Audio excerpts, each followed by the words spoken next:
Coucou les filles, bienvenue dans ce 5e épisode du 3615 My Life. Donc petite intro de rigueur, vous êtes sur la chaîne d'Audrey V. Je vous mets le lien vers mon compte Instagram juste en dessous. Je vous mets aussi mon adresse mail si vous avez besoin de m'écrire.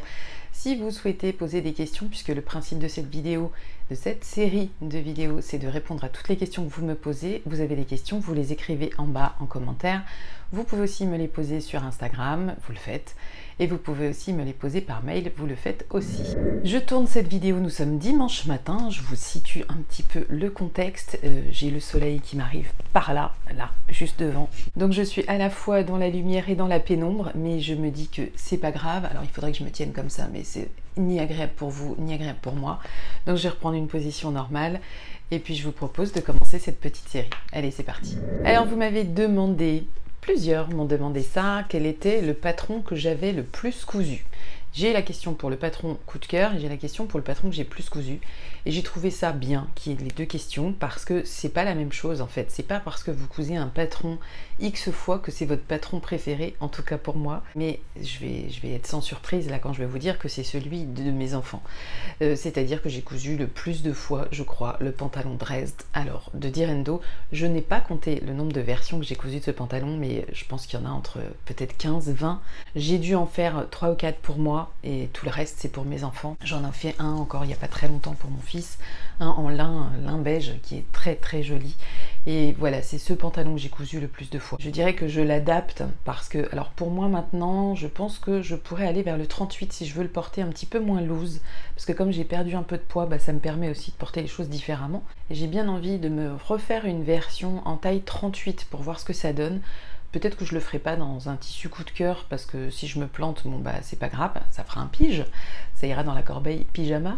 Vous savez, cette corbeille dans laquelle je mets tout ce qui me plaît pas à porter au quotidien en fait en extérieur. Pour mes garçons, j'ai fait pas mal d'adaptations. Je pars d'une base 42 parce qu'ils le veulent assez ample et même sur la base 42, je viens élargir un peu le bas des jambes parce qu'ils trouvent que les jambes sont trop resserrées.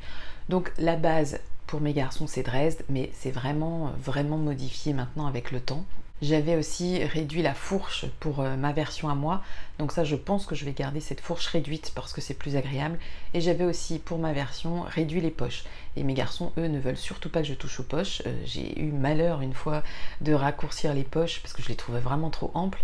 Et à l'essayage ils m'ont dit mais attends, mais je peux plus mettre mon téléphone tranquille dans ma poche. Donc maintenant je suis bien la consigne qui est de laisser les poches telles qu'elles sont. En plus ce pantalon il est vraiment pas gourmand, je crois que c'est c'est moins d'1,50 m de tissu. Vous avez besoin d'un élastique qui fait votre tour de taille. En largeur, vous choisissez ce qui vous intéresse et dans ce cas là vous adaptez la taille de la ceinture. J'aime bien pour moi que l'élastique soit du 3 ou 4 cm, je trouve ça plus confortable et même visuellement je trouve ça plus joli. Que eux, je crois qu'ils recommandent 2,5 il me semble. Oh, je sais plus. Je sais plus.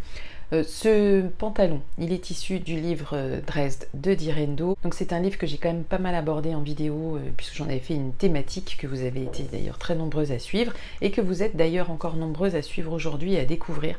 Donc petit coucou à toutes celles qui passeront par là et qui m'ont découverte il n'y a pas très longtemps et notamment grâce à la série sur le livre Dresde.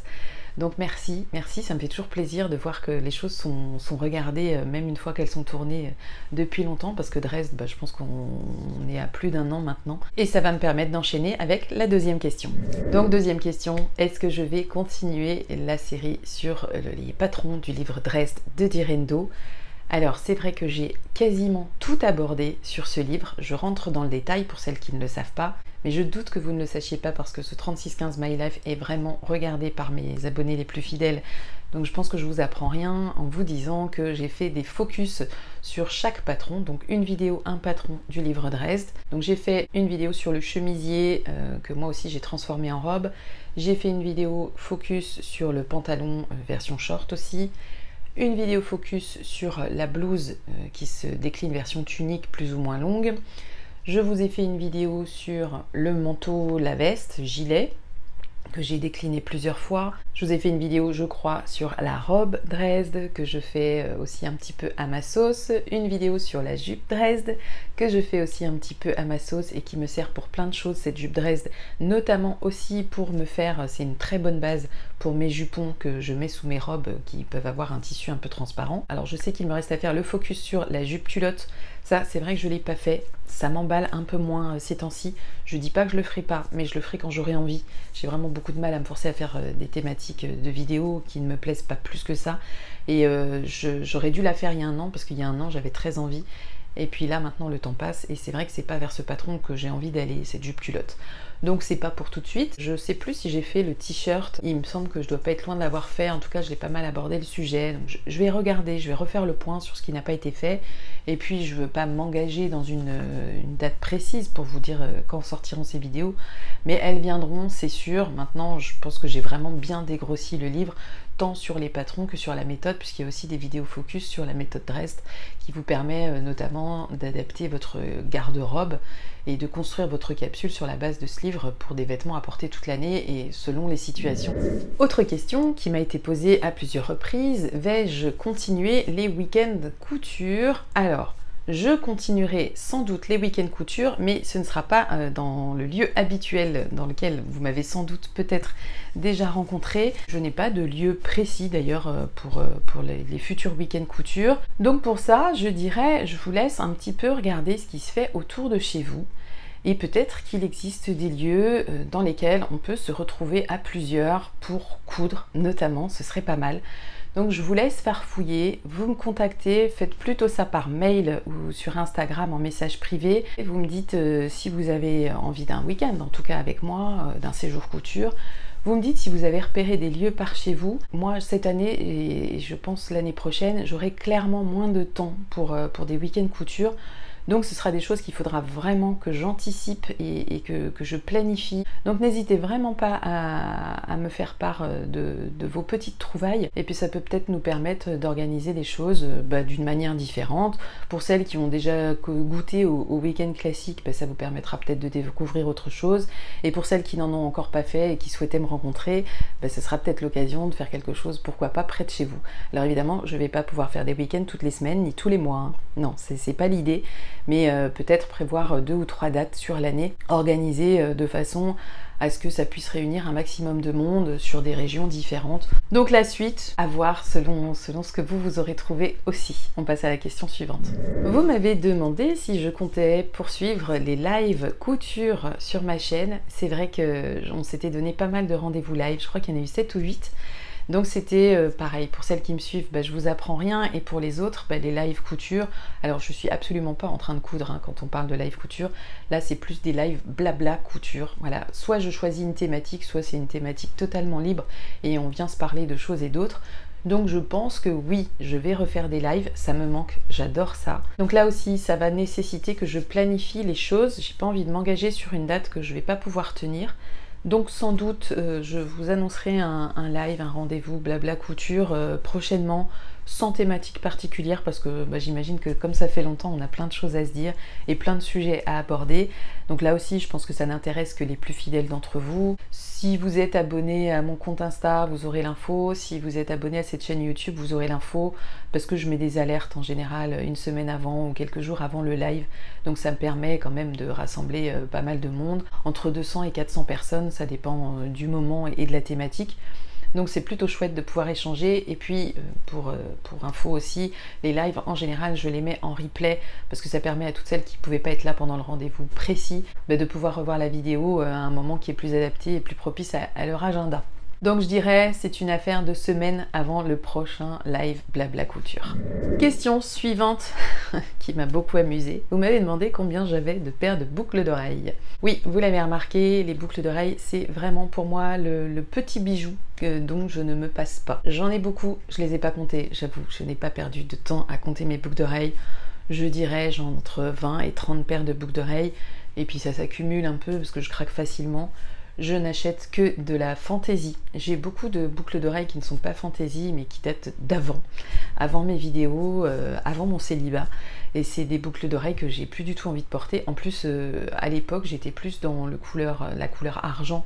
Donc j'avais beaucoup de bijoux Swarovski, pub gratuite. Voilà. Mais leur base à eux, c'est surtout argent et puis cristal de Swarovski. Et ces bijoux-là, j'ai plus du tout envie de les porter. Je vais vraiment vers de la fantaisie parce que j'aime changer. Et puis si vous n'allez pas vers de la fantaisie, des boucles d'oreilles, ça coûte quand même vite très cher. Donc là, quand je dis fantaisie, c'est vraiment fantaisie. Je peux la porter 2 ou 3 fois et qu'elle casse, c'est pas grave. Je l'ai acheté 2 ou 3 euros. Vous voyez, je me suis pas ruinée pour ça. Mais j'aime bien que les choses aillent avec les vêtements que je porte, avec le style, avec la coiffure. Donc c'est vraiment le bijou dont je suis le plus fan, sans aucun doute. Pour finir, donc ce sera la 6e question, je crois que j'en suis déjà à 6, donc c'est des sujets qui ne demandent pas non plus à être très développés. Vous m'avez demandé de quelle région j'étais originaire. Alors c'est une chose que j'ai déjà abordée avec vous. Moi, je suis originaire de la ville de Nancy. J'y suis née, j'y ai grandi. J'y suis restée jusqu'à mes 20 ans, je crois, oui 20 ans. J'y suis pas mal retournée avant que mes parents déménagent, puisque donc mes parents habitaient Nancy jusqu'en 2010. Donc jusqu'en 2010, en fait, je retournais à Nancy au moins une fois par mois, y passer au moins un week-end. Et depuis 2010, mes parents sont allés dans le sud. Ce qui fait que Nancy, j'y vais quasiment plus. Je crois que j'ai dû y retourner 1 ou 2 fois en 13 ans. Mais j'ai des projets quand même d'aller voir des gens là-bas. Donc je pense que je retournerai à Nancy bientôt, en tout cas je l'espère. Alors je suis pas toute seule de Nancy à vous parler de couture, notamment Emma de Freundy Couture. Ça nous faisait déjà d'emblée un point commun, un deuxième avec la couture. Alors je sais pas si vous l'avez remarqué, mais je n'ai absolument pas l'accent lorrain, en tout cas il me semble.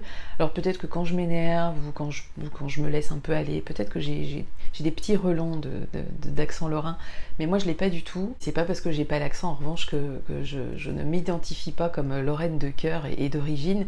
Et puis moi, dans le phrasé lorrain, s'il y a des Lorraines qui me suivent, et je sais que je pense à Kiki notamment, mais toi tu es de Metz, Kiki, donc c'est pas tout à fait pareil, mais ça c'est pour la petite blague. Je pense à Perrault aussi, qui est de Metz, le coin de Perrault. Et moi ce que j'aime beaucoup quand je rencontre des Lorraines, c'est qu'il y a un genre de patois. Alors c'est pas un patois, mais c'est plus des expressions que seuls les Lorrains et les Lorraines peuvent comprendre. Par exemple, clencher une porte, une zobette, saguette, voilà, saguette, c'est vraiment du lorrain. Mettre ses schlaps, cheler en chouille, voilà, c'est tout des trucs comme ça. Mais je les comprends, je n'ai pas l'accent et quand je le dis, c'est peut-être moins beau que d'habitude, mais pourtant c'est des choses que j'adore entendre. Donc petit coucou aux Lorraines qui me suivent et qui auront compris tout ce que je viens de dire là. Voilà les filles, j'ai répondu aux questions que j'avais sélectionnées pour cet épisode. J'espère pouvoir tourner un épisode pour mercredi prochain. Apparemment ça se présente pas mal. Je vous informe que samedi, oui, youpi, samedi sort la vidéo sur la rue du tissu. Donc je vous explique tout sur cette enseigne qui est en ligne mais qui est aussi en boutique dure mais pas en France. Je vous montre tous les tissus qu'ils m'ont gracieusement envoyés, je vous raconte tout ça. Elle est tournée cette vidéo. Il me reste à finaliser le montage, mais c'est en cours et j'ai encore un petit peu de temps pour ça puisque nous sommes dimanche. Il me reste encore donc 5 jours avant de la mettre vraiment en ligne. J'espère, comme d'habitude, que tout le monde va pour le mieux. Alors que vous soyez en vacances ou pas, j'espère quand même que vous avez du temps pour vous et que vous avez l'occasion de prendre un peu de temps pour vous. Alors je vous dis à très vite et en attendant, je vous embrasse. Passez une belle journée, un bon mercredi ou une belle semaine, quel que soit le moment où vous me regardez. À bientôt les filles, ciao!